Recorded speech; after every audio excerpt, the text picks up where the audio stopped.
Wow.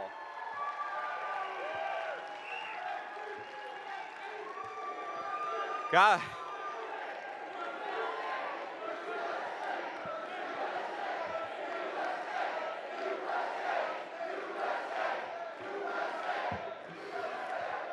Thank you, thank you. It is great to be here in Racine, Wisconsin.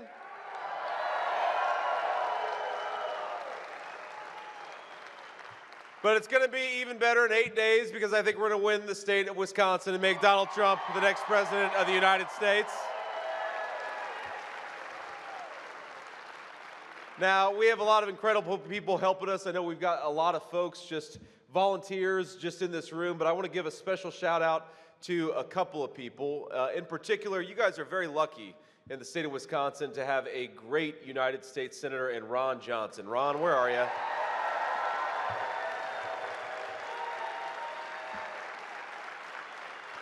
A good guy. We've also got the great Congressman Brian Steil. Brian, where are you? Thank you, man.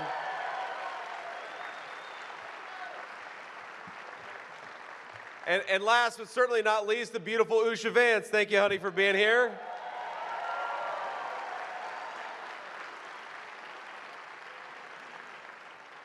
Now, I was told, actually, right before I came on the stage that I guess Governor Tim Walz was here just a few days ago. And they had, apparently they thought he was going to have 300 people, but he only had 200. That's too bad for Tim. But now we're here and we've got 1,000 people, so I'd say all the joy is with the Trump campaign.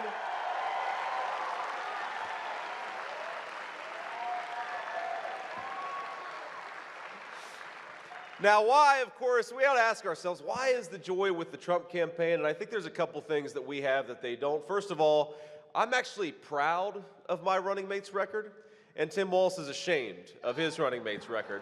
That's one big difference. But I figured out, I think that the thing that we're allowed to do on the Trump campaign that they wish they could do on the Harris-Walz campaign is just tell the truth to the American people.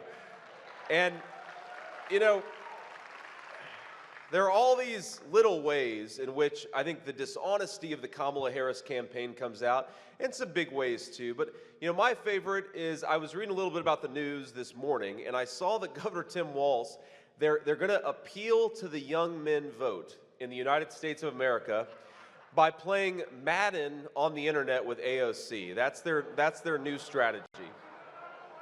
They did that yesterday, and they did it, of course, during, you know, when most normal people were watching real football, not watching Madden online with AOC and Tim Walz. But he also, I guess, took to social media and said that AOC was really good because she ran a good pick six.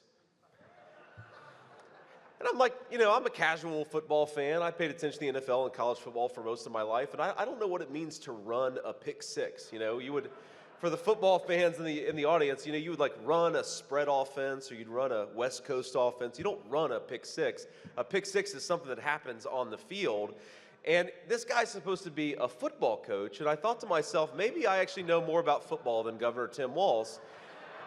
And it's appropriate because I think that Donald Trump knows more about working at McDonald's than Kamala Harris. So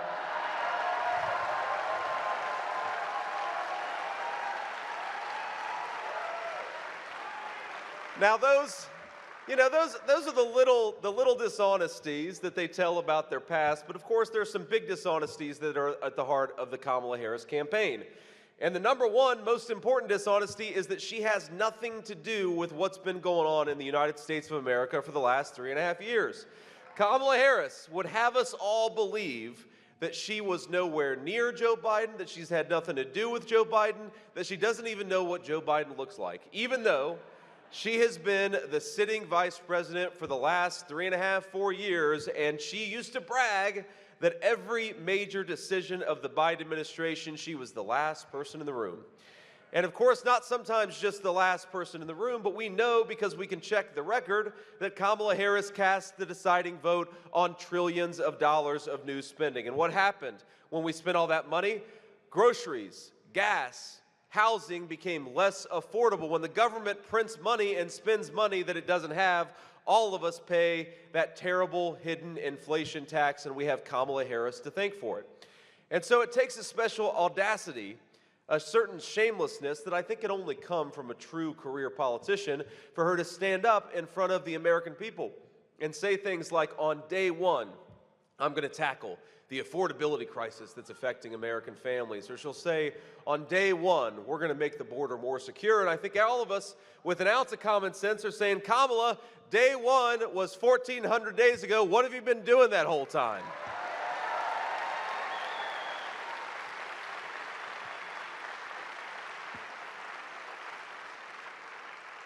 Now, Kamala Harris's surrogate, your illustrious governor, says that, quote, we have the greatest economy we've ever had.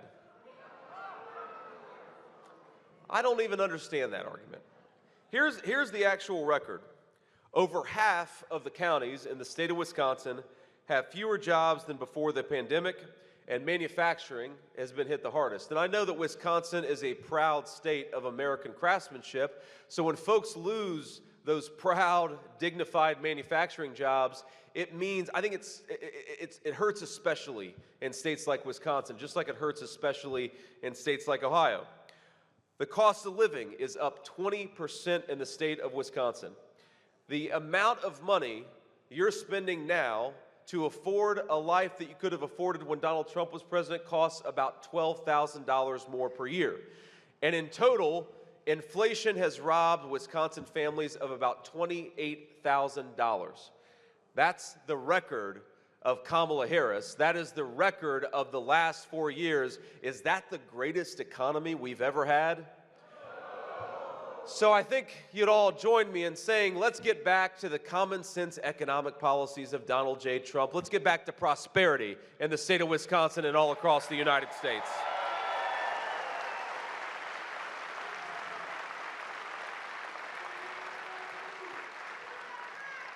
Now, we could go through a lot of other problems of Kamala Harris's economy, but it's not just that Kamala Harris has a terrible record, it's that Kamala Harris doesn't even know how to talk about what she wants to do. And I will tell you that as much as I disagree with our illustrious vice president, I will say one thing on her behalf, that every time she gives an interview, I think she does me and Donald Trump a big favor. I think we gain about 50,000, maybe 100,000 votes. Because remember, as much as she tries to run away from Joe Biden, as much as she tries to run away from all of the disastrous policies the last 4 years, occasionally Kamala Harris will make the mistake of telling the truth. And it usually will come up in the forum of one of these softball interviews. I don't know if you've seen Kamala Harris. She does not that many hard interviews. I think she's only done one maybe since the entire campaign started. And of course, you know, me and Donald Trump, we go everywhere. We talk to everybody because the people who want to lead you ought to go out and earn your vote, not be expected to just be given your vote. I think that's common sense.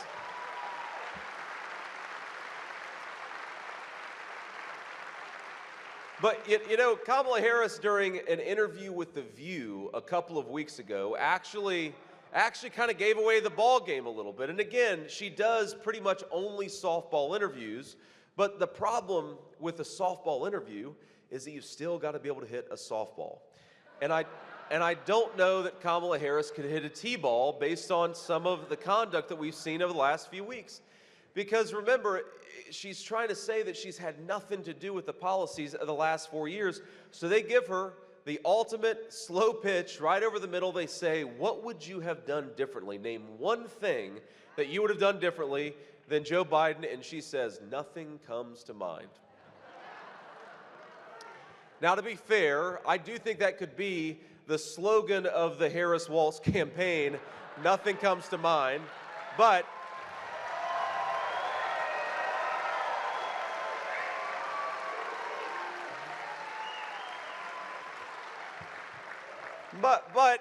there's a serious truth behind it, which is that if you can't name anything different that you would have done over the last 4 years, then how can you run on being the candidate of change?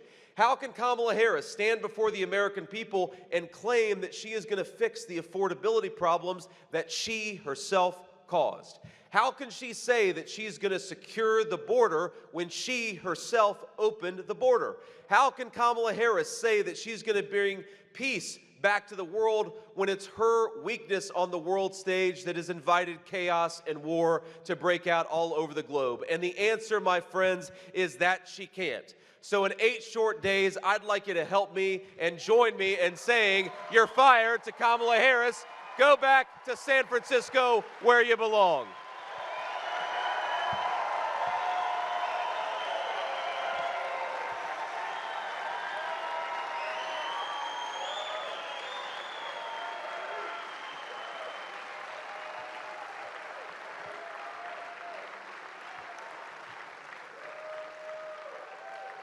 I mean, there is so much that we could walk through with Kamala Harris's failed leadership. We could talk about the fact that our national debt has exploded over the last 4 years. We have never had, I know Ron Johnson cares about this as much as anybody in Washington, we have never had peacetime spending like this.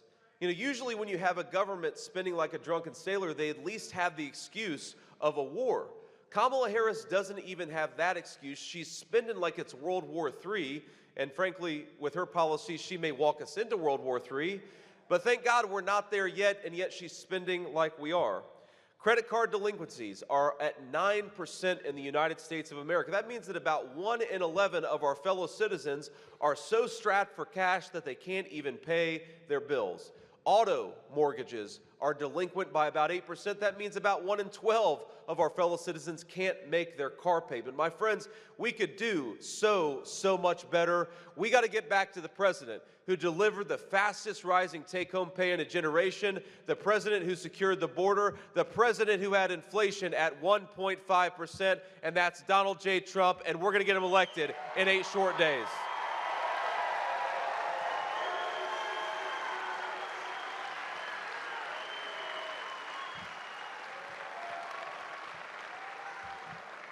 Now, of all the issues that we could talk about, I think we believe in the common sense principle that our schools ought to educate our children and not indoctrinate our children, right?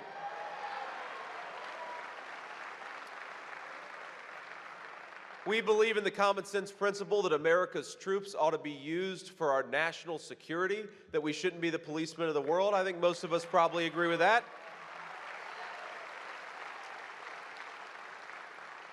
But there is one issue, I think, above all others, where Kamala Harris has represented such a radical departure from the successful policies of Donald J. Trump, and that is at the border.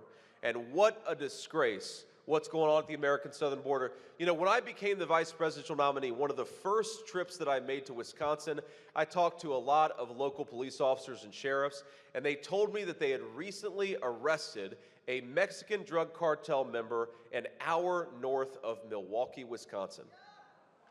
Almost hard to believe, and yet we have, all over the beautiful state of Wisconsin, we have drug cartel members who are selling fentanyl into our communities, who are committing violent crimes, who are sex trafficking minor children into our communities, and they're doing it because Kamala Harris rolled out the red carpet for the worst people in the world. And I think that we could do so much better with just a very, very simple principle. That if you came to this country illegally over the last 4 years, our message is very simple: pack your bags, because in 3 months you're going back home. And if you do that,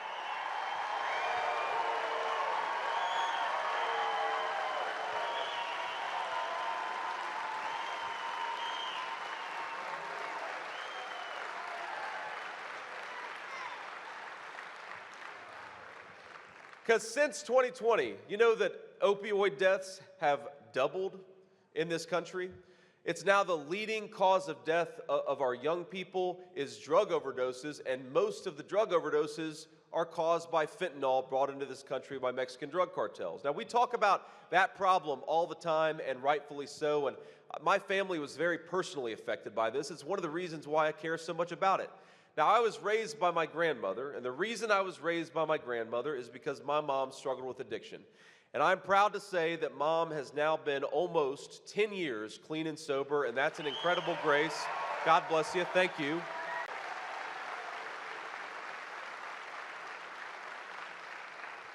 But I can't help ask myself, what if 15 years ago, when Mom had an overdose and I was a young kid praying by her bedside, hoping that she would wake up, what if she had taken what Kamala Harris has let come into this country over the last few years? I don't think that I would have gotten that second chance with my mother.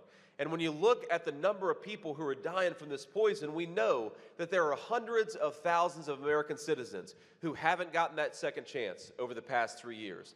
There are hundreds of thousands of American families, millions of people who didn't get that second chance with their mom, with their dad, with their loved ones, with their kids, because we allowed the worst criminal entity in the world to bring in and profit off of terrible poison in our communities. We are doing something to this country that is totally unforced and that is totally unnecessary, and it is going to stop when Donald J. Trump is back in the White House.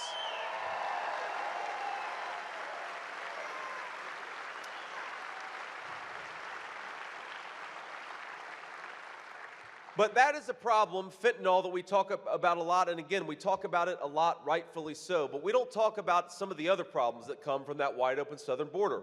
We don't talk about the fact that we often are welcoming people into this country who don't speak the native language. And so what happens when those children end up in the schools of American children? We know that it distracts from a quality education for American citizens. I'd ask you to look, and you probably don't have to look, a lot of you have experienced it personally. Emergency room and hospital wait times are skyrocketing in this country. Why are they skyrocketing? Because we've allowed millions upon millions of people who have no right to be here to step in front of the line of American citizens. And I believe, by the way, that we should be a compassionate nation. I don't blame anybody for wanting to come to the United States of America, but first of all, you gotta come the right way and you gotta come through the proper channels.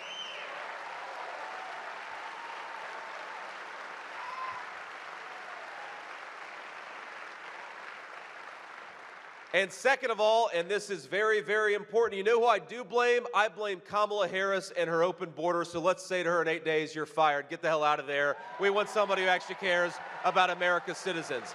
Compassion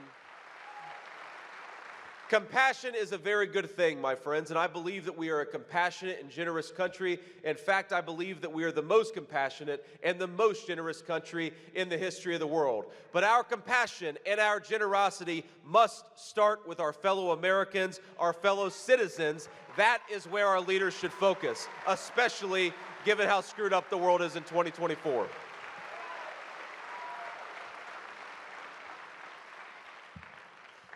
So let me just offer a couple of final thoughts on this border crisis, and then I want to talk about Kamala Harris's campaign, because as much as they talked in the early days that her campaign was the campaign of joy, I think this room has got more joy than the whole Kamala Harris campaign, but we'll talk about that in a second. There's one problem that I think the media is so dishonest about it, so I talk about it at probably every event that I do because it's important. And that's the issue of housing for young Americans in particular. I am the first millennial on a major party ticket, and I speak for a lot in my generation, and especially people who are even younger than I am. We want to be able to afford the American dream of homeownership, and we want every American child to be able to own a stake in this country that all of us love. But because of what's happened to housing prices, we have a whole generation of American citizens who are looking to the future, wondering whether they're ever going to be able to start a family or ever to be able to buy a home. Housing prices under Kamala Harris's leadership have risen over 40%, and of course, in a lot of communities in Wisconsin, they've risen a lot more than 40%. That is a disgrace. To do that to our young people, to tell them they're not going to be able to own a home in the country that their parents and grandparents built, we have got to do so much better. And here's how we're going to do it. Because there are two things that we've got to do to make the American dream of homeownership affordable again. Number one, we got to lower interest rates and build more houses. It's very simple. If you go and buy a house right now, mortgage interest rates are as high as they've been in probably 30, 40 years in the United States of America. And not to mention that, but we're not building enough homes. You know, think about this. Our ancestors went to the moon with pocket calculators and slide rules, and thanks to Kamala Harris's overreaching government, we don't make enough homes for our own citizens. We used to make rockets that went to the moon. Now we don't build enough homes. That's a terrible, terrible reflection of our current leadership. But the honest and hard truth, and this is what the media doesn't talk about enough, is that no matter how many homes that we build, if we don't ensure those homes go to American citizens, housing prices are always going to be unaffordable for the American people. And when you bring in 25 million people who have no legal right to be here, and you put them in homes that ought by right go to American citizens, you are stealing the American dream of homeownership from our people.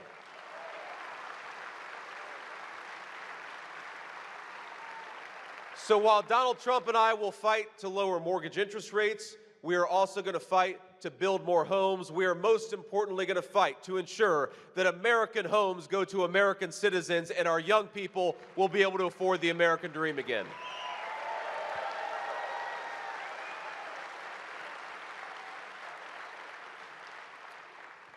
So let's talk just a little bit about Kamala Harris's campaign, because I don't think it's going so well, my friends, but here's the thing is, she doesn't have a plan to run on.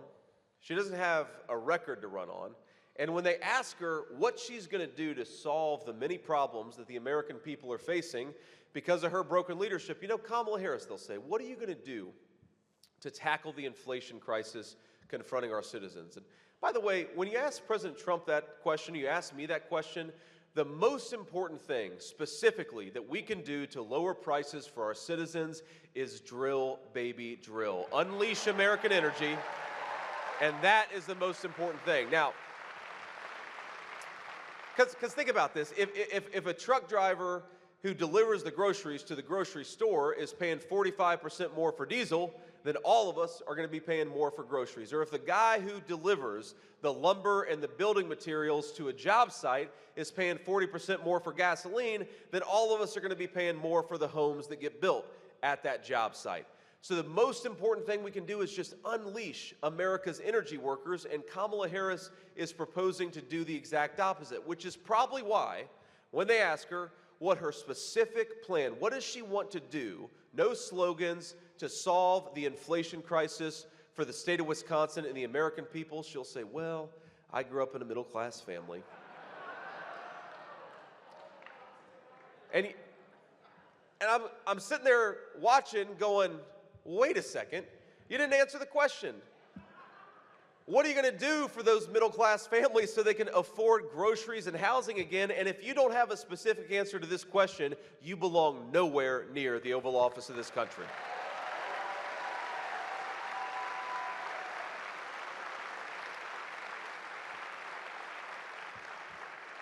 So because they don't have a record and because they don't have a plan, what the Democrats have decided to do in this last week of the campaign is to double down on the most divisive rhetoric I think that we have ever seen from a major party presidential candidate in my lifetime.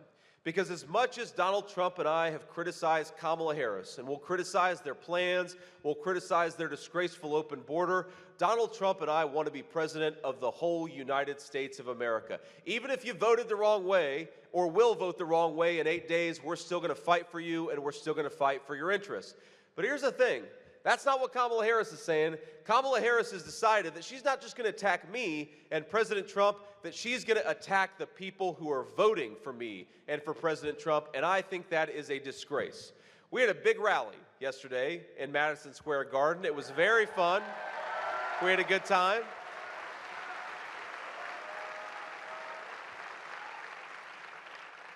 We got on the campaign plane today because, we had a good time. Then we had a good time after the rally, but because my kids wake up really early, we all left for the airplane around 6:30 this morning, and I got on my plane and I looked at my staff and I said, man, you all look like hell. Long night last night, so say a prayer for the Vance campaign staff. But we thank you. But we get on the plane, and I realized that Kamala Harris called the great patriots from every walk of life, from every faith, from every creed, from every background, white, black, and everything in the middle, 100,000 patriots, at least, between those that were inside of Madison Square Gardens and those that were outside, and she and her running mate are calling it a fascist rally. They're comparing it to a Nazi rally from 100 years ago. Go look it up. That's what they're doing. Now, it's absurd for a whole host of reasons. But you know one of the reasons it's most absurd is because the proud patriots, I imagine that nearly every person in this room has a relative who served in the Second World War. Our families actually went and defeated the Nazis. To call us Nazis is a disgrace. But I think it's extra ridiculous when you compare what Kamala Harris is actually running on versus what President Trump is actually running on. So I want you to look at this photo. I actually looked at this photo this morning, and we got some screens up here. So this is just something I Googled. I Googled troops landing at Normandy or something like that, and this is what comes up. Now, when these guys were fighting the actual Nazis back in 1944, I wonder what they would think about the Kamala Harris campaign and her policy proposals such as they are. Do you think that those men who saved a continent, and I would say saved the world for freedom and liberty, do you think that they were fighting to open the southern border of their own country? Because I don't. Do you think that those men were fighting for taxpayer-funded sex reassignment surgeries for illegal aliens?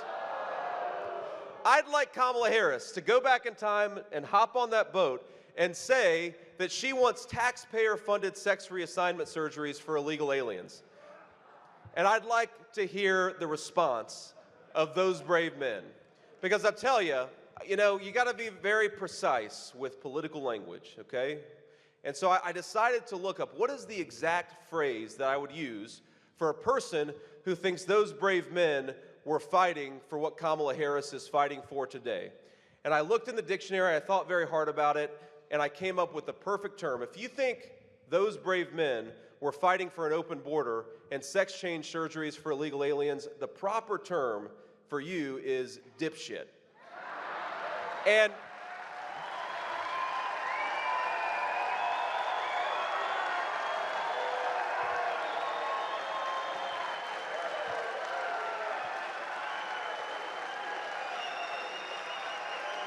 again,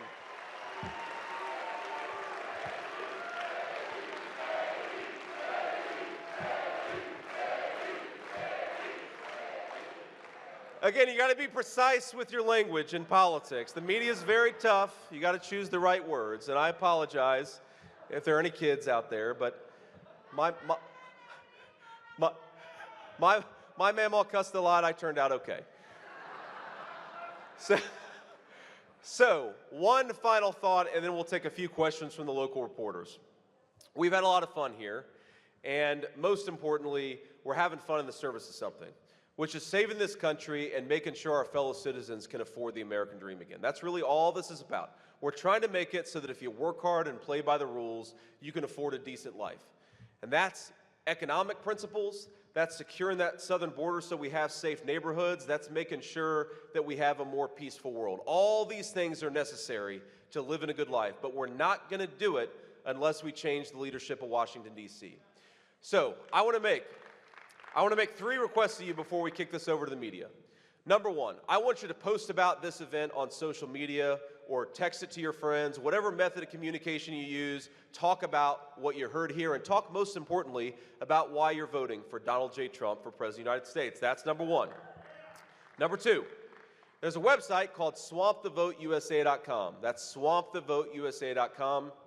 Go on that website and you can check out how to get involved. You can check out your registration, you can check out your polling location, you can just make sure that you're prepared to vote on or before November the 5th. And I'd encourage you to take advantage of every method of voting that you have, whether it's early, whether it's on election day, whether it's by mail. We gotta use every method possible to get out there and vote.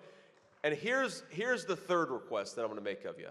And that's that I want each person in this beautiful hall, I want you to get out there and vote 10 times.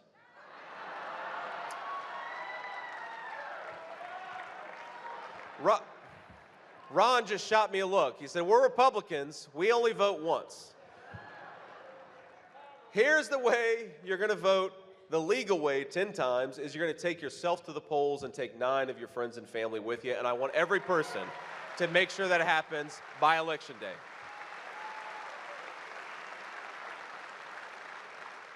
We do that, my friends, we're going to make sure that we win Wisconsin and give the American people a president fit to lead this country, and that's Donald J. Trump. God bless you all. Thank you for having me. It's great to be here.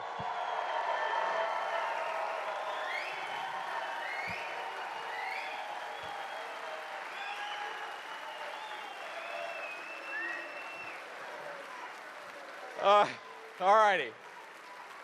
Let's take a few questions from the reporters before we hit the road. Senator Vance, thank you so much for taking my question. Jason Calvi, Fox 6 Milwaukee. Appreciate your time. At the Madison Square Garden event last night, you were there. A comedian said that Puerto Rico was a floating island of garbage. Your thoughts on that? Well, my thoughts on that is, first of all, I didn't hear it when it happened. A comedian told a joke, and I don't think that's news worth making. I think what is news is that Americans can't afford their groceries because Kamala Harris has been a terrible vice president. And that's what the American people are interested in, and that's what the American people and the American media should focus on.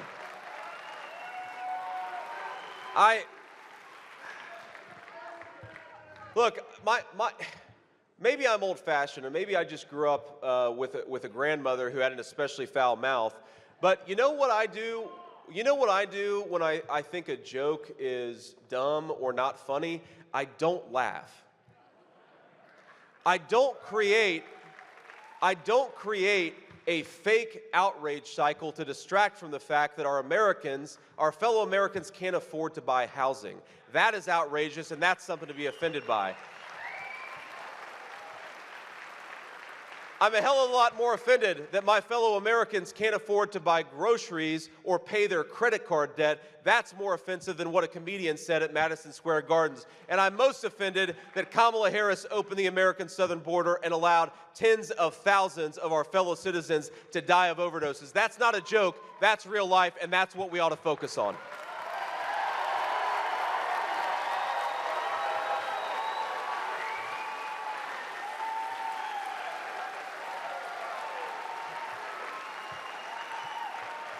Thank you. Next question.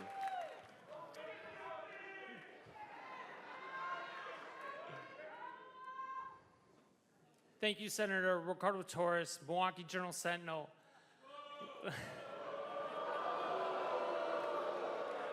Last Friday, Senator Ron Johnson said the massive deportation of 10 million people under President Trump would not be realistic, and it's not going to happen. Do you agree with him? Well, I actually talked with Ron on the plane about it, and first of all, you know, Ron is a hell of a lot more articulate than I am. If you want to know what Ron thinks, then ask Ron. But what I think and what President Trump believes is that, number one, we've got to stop the bleeding. That's the most important thing, is we've got to stop we've got to stop the large inflow of illegal immigration in the first place. And you do that by building the wall, re-implementing deportations, and stopping the ridiculous catch and release policy of Kamala Harris. So you got to stop the bleeding first. And then you got to ask yourself, what do you do, of course, with the millions of illegal aliens that are already here? And look, I think that you start, of course, with the violent criminal migrants. You've got 425,000 people in this country who are violent criminal migrants. That's more than double the size of the United States Marine Corps. You start with them and get them out of our country on day one, or as close to it as possible. I don't want to be in your shot. And then I think from there, look, you can't go into this saying that every person who came here illegally gets to stay in the United States of America. If you do that, then you don't have a real border. So yes, we are going to deport people who came into the United States illegally. We have to, or the American people are going to suffer. And I'm focused on the American people, not on people who came to this country illegally.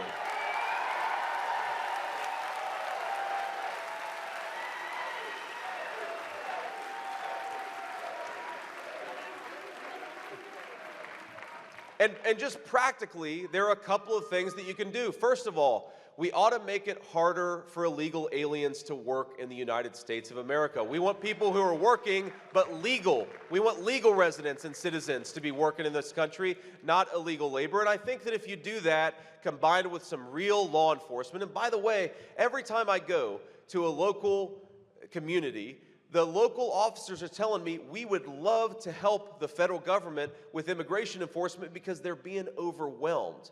So if we empower our law enforcement to do their jobs and make it harder for illegal aliens to work in this country, I think that we'll go a long way to solving the immigration problem in this country. Next question.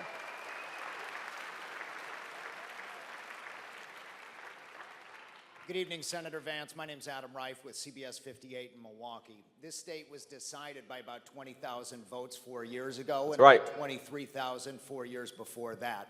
Given razor-thin margins expected in a lot of swing states, are you concerned that the comments last night that your campaigns had to distance itself from today, are you concerned that that could tip minority voters in these key swing states? And what is your campaign doing to reach out to those minority communities in these final 8 days? Yeah, so look, I'm not worried that a joke that a comedian who has no affiliation with Donald Trump's campaign told, that a lot of people are going to wake up and say, oh, we're not going to vote for Donald Trump now. We're going to look past the fact that we can't afford groceries because somebody made a joke that we don't like. I just don't buy that. I don't think that's how most Americans think, whatever the color of their skin. But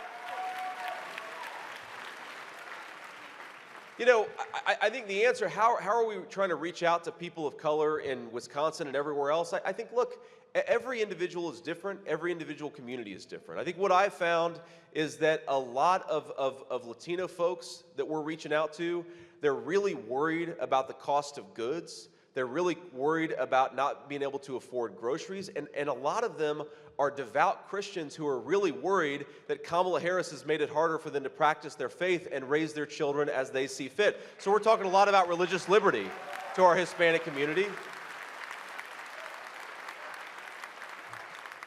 You know, I think a lot of black voters that we're talking to and we're doing very well with, they really like the fact that we're focused on economic issues and how to empower the American people to be able to afford the American dream again. I also talk to a lot of black voters who are sick of being told what to think and what to say by other people. They want to think for themselves. They're sick of the censorship in this country. And interestingly, when there are especially a lot of young black voters that I talk to, you know what, a lot of them are pretty pissed off that they were threatened with the loss of their job because they didn't want to take the COVID shot 3 years ago. They're pissed off about that, and that, of course, happened because of Kamala Harris. And then, of course, because we have such an incredible country, a lot of the concerns that I'm hearing among young black voters, I'm also hearing among older white voters. That people are worried about the state of this country, and they recognize that if we elect Donald J. Trump, we're going to unleash a golden age of prosperity in the United States of America. But if we double down on failed leadership, it's going to get a lot worse. We'll do one more question. I'll hit the road. Hi, Senator Vance. Katrina Kaufman from CBS News. So your campaign has received a number of endorsements from the Muslim community, including on Saturday in Michigan. But last night, Rudy Giuliani made some disparaging comments about Palestinians, saying that Hamas is training 2-year-olds to kill Americans. What is your response to those? Well, first, I mean, the implication is that Muslim Americans are defending the tactics of Hamas. That's sort of the implication of your question. I don't buy that for a second. I think there are a lot of Muslim Americans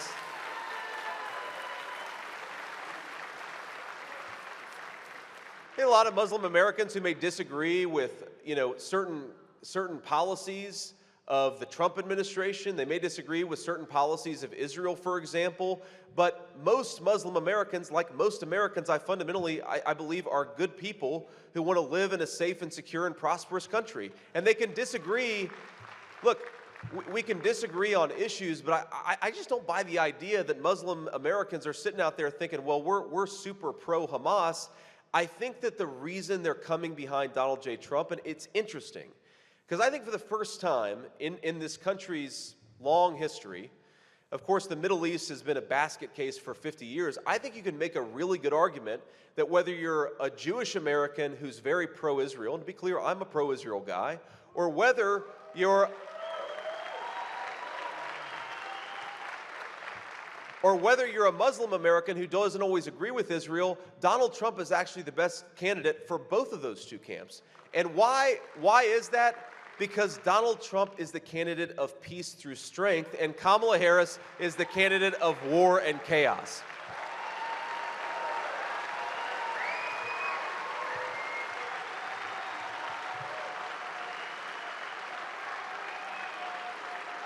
And just think about this, right? So think about this. Let's just say that Kamala Harris is in a meeting with Netanyahu or whoever the leader of Israel is. She's in a meeting with Netanyahu, and she's in the meeting with, a representative group of the Palestinians. And they say, Kamala Harris, how are you going to help us restore peace to our country? And she says, well, I grew up in a middle-class family. That's not going to work. You need somebody with an ounce of competence. You need somebody who actually has their own developed thoughts about how to solve the country's problems and how to engage diplomatically with the rest of the world. And whether you agree with him all the time or not, Donald J. Trump actually has ideas in his head about how this country ought to be governed. That makes him head and shoulders above the competition. Just that one thing.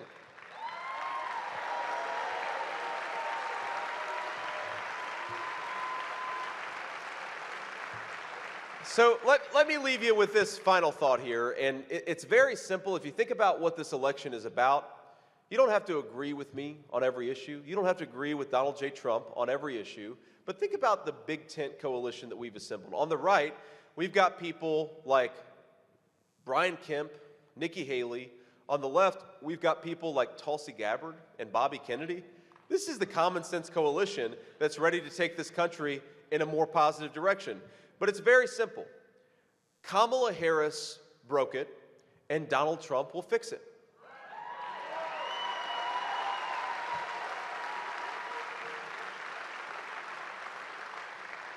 Think about this. Kamala Harris opened the border.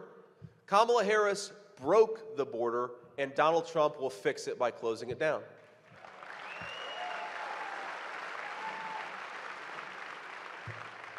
Kamala Harris inherited an economy with 1.5% inflation and rapidly rising take-home pay. Kamala Harris broke that, but put Donald Trump back in there and he'll fix it.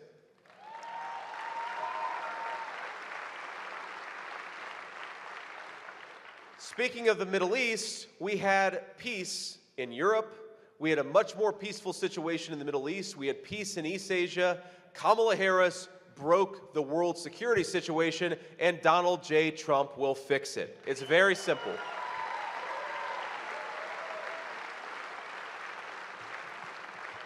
I have learned more about the greatness of the United States of America in the past 3 months than I think I could have ever hoped to learn in a lifetime. And I've learned that by going out to places like this, talking to our fellow citizens, realizing that we have a generosity of spirit in the United States of America that I think is unmatched anywhere in the world. We have the best natural resources, the most beautiful country anywhere in the world.